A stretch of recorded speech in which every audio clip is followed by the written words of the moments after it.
Bollywood sensation Katrina Kaif নিপুণ অভিনয়শৈলী ও Glamour দিয়ে দর্শকদের হৃদয়ে পোক্ত আসন গেড়েছেন।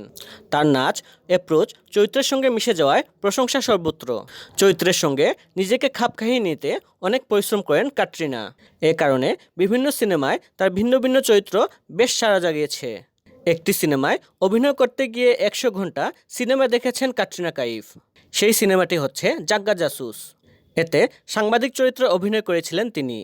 অনুরাগ বসু পরিচালিত জাগ্গা জাসুস মুক্তি পেয়েছিল 2017 সালে।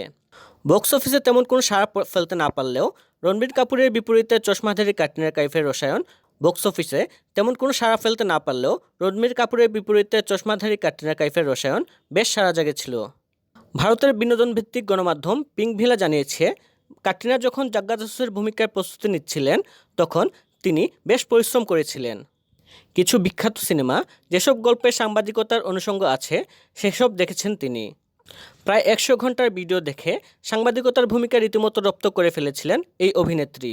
পাশাপাশি কয়েকজন সাংবাদিকদের কাছ থেকে তাদের আচরণ ও কাজ করার পদ্ধতি শিখে নিয়েছিলেন ক্যাটরিনা।